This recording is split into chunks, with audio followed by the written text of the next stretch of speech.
Oyo Congo.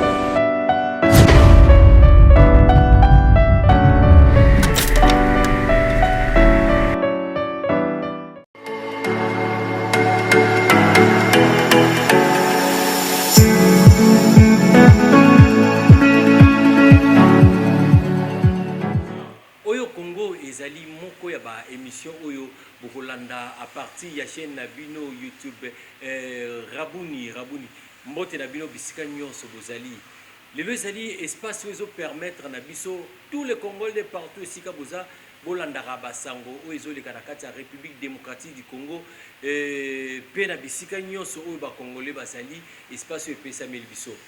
Nabandi bozolanda avant to luba mo belebele to landa image oyo et tozozonga juste après. Oyo Congo.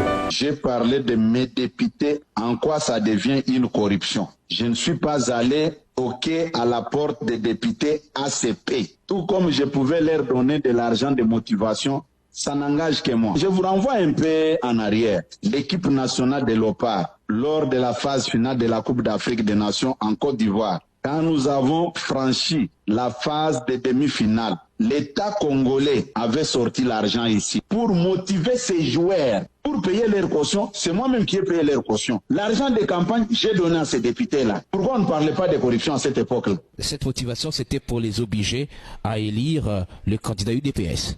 Ces gens-là étaient élus sur quelle liste? Et vous allez m'interdire de ne plus les motiver. C'est interdit par la loi de motiver mes propres députés en moi. Et vous aurez dû les motiver après l'élection. Non. Est-ce que vous connaissez mon agenda? Puisque je peux le faire quand je veux. Ce sont les candidats indépendants. C'est eux qui n'avaient pas de députés qui vous disaient que non, nous allons intervenir, nous allons faire. Il n'y a pas eu de corruption. Mais pourquoi ces véhicules ont été saisis? On va nous restituer nos biens. Les gens étaient entraînés dans des discours comme vous développez là. Ça ne passera pas. On va utiliser la clameur publique pour justifier la saisie de ces histoires-là. On doit nous prouver en quoi c'est la corruption. Nous irons devant les juges, qu'on nous prouve qu'ils prennent leurs avocats, qu'ils nous disent que non, c'est une corruption. Mes députés avaient refusé la corruption auprès des candidats indépendants. Et j'ai voulu montrer à mes députés aussi que, comme vous avez honoré les partis, comme vous avez tout rejeté, moi aussi, je suis en mesure de vous honorer à mon tour. Et vous avez eu l'argent où pour payer tous ces véhicules? Ça devient encore une autre question. On vous a dit qu'on a cassé la banque quelque part où on a volé l'argent. Quelqu'un ne peut pas donner à crédit. Nous avons négocié à crédit. Qui va éponger l'ardoise, donc qui va payer ses crédits?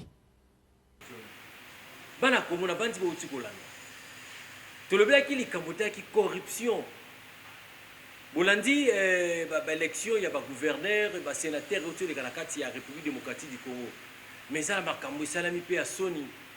To bande ko lobelango déjà banda kala pona ko signaler na binote ba ezala ba makambo ya mabe ezo bongama na kati ya mboka na biso pona ko mema ba député na kati ya corruption, ba électeur na kati ya ba corruption.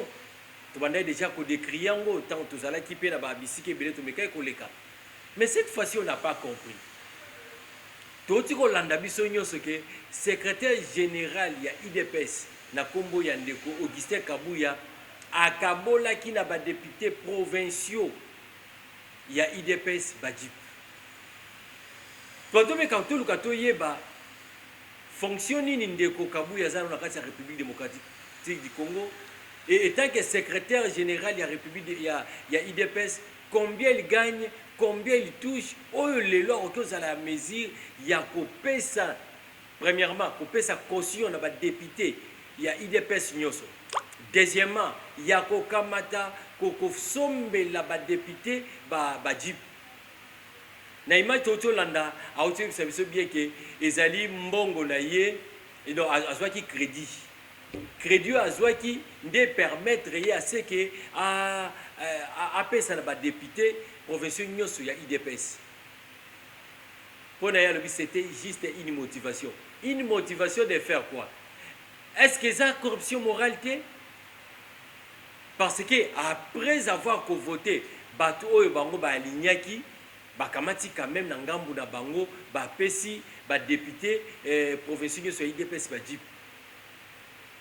sikoyo baoyo batikali ya union sacrée oyo bavotaki bacandidat idps donc bandeko wana bazomérite eloko te. Si seulement nous voulons faire la comparaison na équipe nationale, nous n'avons pas vu par exemple na kati ya équipe oyo ekendaki na Côte d'Ivoire, je sais bien qu'il y a eu des joueurs oyo azalaki ya mboka na biso ezalaki Badjo par exemple gardien Mazembe na étape oyo bakomaki ya quart de finale et demi-finale.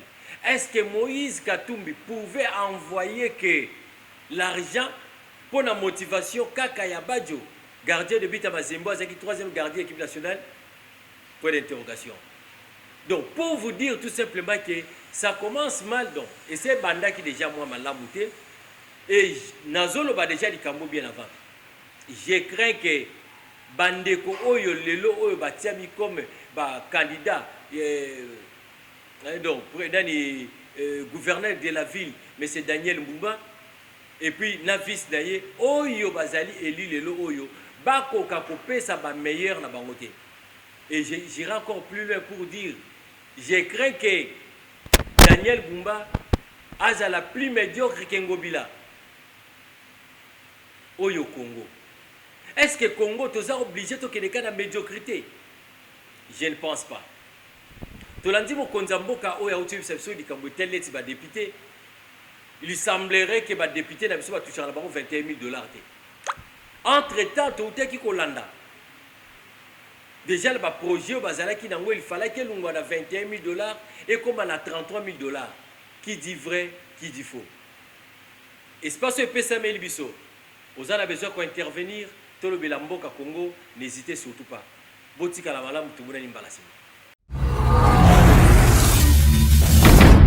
Oyo Congo.